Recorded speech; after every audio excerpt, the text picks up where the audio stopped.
अब चुनाव का बिगुल बज चुका है, आपकी रणनीति क्या होगी? हम ये 2023 के चुनाव को विकास के मुद्दे के आधार पर लड़ेंगे।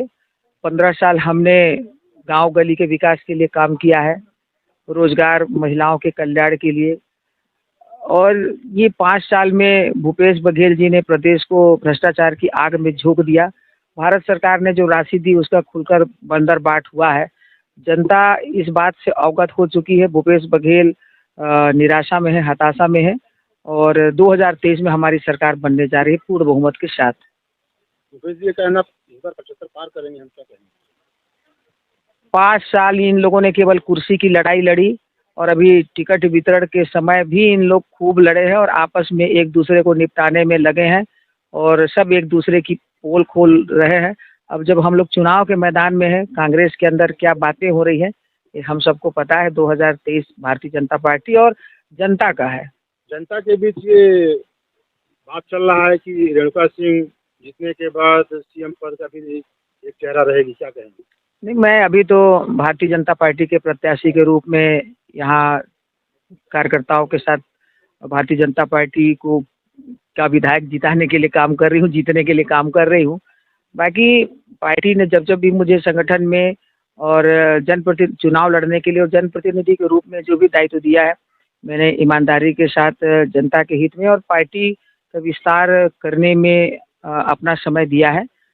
संगठन का जो भी निर्देश होगा मैं करूँगी। अभी तो मेरी सोच है और मैं इस दिशा में प्रयास कर रही हूँ कि भरतपुर सोनहत क्षेत्र की जनता का आशीर्वाद मिले। विकास की अपार संभावनाएं हैं, बहुत ज़्यादा काम करने की ज़रूरत है। बहुत बड़ा क्षेत्र है, यहाँ के लिए बहुत ज़्यादा बजट की आवश्यकता पड़ेगी। जिस तरीके से मैंने सरगुजा संसदीय क्षेत्र को अंबिकापुर से दिल्ली ट्रेन और अंबिकापुर बरवाडी, अंबिकापुर गढ़वा, अंबिकापुर रेणुकूट से जोड़ा, वाशिंगपीट और बौरीडांड से लेकर सूरजपुर रेल लाइन का दोहरीकरण, इसी तरीके से इस क्षेत्र में भी आने वाले समय में रेलवे का विस्तार करूँगी। ये जनता से मेरा वादा है। आज भी भरतपुर सोनहत के लोग ढोड़ी का पानी पी रहे हैं, इसको थोड़ा सा आप बताइए। देखिए, हमने तो जल मंत्रालय ही बना डाला। हमने 2 लाख करोड़ रुपए इस जल मंत्रालय के माध्यम से 2024 तक 19 करोड़ परिवार को पानी देने के लिए कहा था। लेकिन कुछ राज्य है जिन्होंने हमारे इस योजना को पीछे करने का प्रयास किया है और जनता की तकलीफें बढ़ा दी है। उसमें छत्तीसगढ़ भी एक नाम है। केवल उस पैसे से 23% का ही काम अभी तक हो पाया है। जगह जगह काम अधूरे हैं। हम लोग आने वाले समय में इस पर काम करेंगे। अपने विधानसभा में कांग्रेस को किस चुनौती के रूप में देखती है? देखिए, गुलाब गमरोह जी ने खूब भ्रष्टाचार किया है। जब विधायक नहीं थे तो बालू के लिए नदी में सो जाते थे, खूब धरना प्रदर्शन आंदोलन करते थे। लेकिन जब उस बालू को रोकने का समय आया तो उस चोरी में खुद संलिप्त हो गए। ये कागजों में भूमि पूजन हो रहा है। लोग किस तरह का विकास पुरुष मानते हैं। मतलब मैं तो हैरान हूँ कि स्वयं एक विधायक जो इनकम टैक्स पेई है, इसके बावजूद उसने पत्नी और बच्चों के नाम पे राशन कार्ड बना लिया।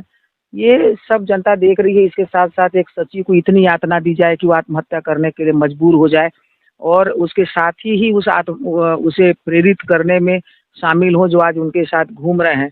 इसी तरीके से कई लोगों को मार मार कर पीटा गया। तो इसलिए मैंने कहा कि इस प्रकार के अत्याचार करने वाले व्यक्ति यदि मेरे कार्यकर्ताओं के साथ भी गलत करेगा तो उसका ईंट का जवाब पत्थर से दिया जाएगा। जनता सब जानती है, उनके सारे पोल खुल चुके हैं। गुलाब कमरों कहीं कोई चैलेंज नहीं है। जो अपनी पार्टी में अपने ही लोगों को टिकट का आवेदन नहीं देने दिया तो आप समझ सकते हैं उनको कितना तानाशाही पार्टी के अंदर भी उन्होंने कर रखा है। एक पंचवर्षीय में लखपति से करोड़पति बन गए, ऐसी भी बात सामने आ रही है। हाँ, मैं मीडिया के माध्यम से भी देख रही हूँ कि उनकी संपत्ति कई गुना बढ़ गई है। तो ये देखिए जनता के बीच में है और जनता 17 नवंबर को इसका जवाब देने जा रही है कि आपने खुद को लखपति, करोड़पति, अरबपति बनाने के लिए खूब सारे प्रयास किए हैं। गांव की जनता को छोटे छोटे आर्थिक सहयोग की जरूरत रहती है, लेकिन जो उनका खुद का स्वच्छांदान राशि है, मुख्यमंत्री स्वच्छांदान राशि है, उन्होंने पैसे वालों को 25,000, 50,000, एक 1.5 लाख रुपए स्वच्छांदान की राशि दिया है और गरीब आज भी तरस रहे हैं। बल्कि लोगों के आयुष्मान कार्ड तक नहीं बने, लोगों को राशन और पेंशन के काम भी अभी अधूरे लटके पड़े हैं। तो इस दिशा में काम करने की भविष्य में जरूरत है। कांग्रेस विधायक रहते हुए गरीबी रेखा में राशन कार्ड में नाम, बहन पत्नी के नाम से दो जगह से मानदेय उठाने की भी बात सामने आ रही है।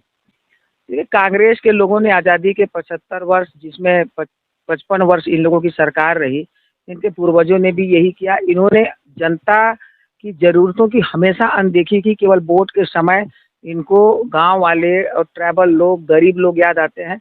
हमेशा इन्होंने कहा कि हमारा जो पंजा है, हमारा हाथ गरीबों के साथ, हम आपकी गरीबी दूर करेंगे, विकास दूर करेंगे। लेकिन ऐसा कुछ भी नहीं हुआ है। जब भी काम हुए हैं भारतीय जनता पार्टी की सरकार के समय काम हुए, इनकी पोल खुल गई है छत्तीसगढ़ में। तो इन्होंने जनता के हित के लिए हमने जो पैसा दिया था उसको इन लोगों ने चोरी नहीं बल्कि डकैती की है।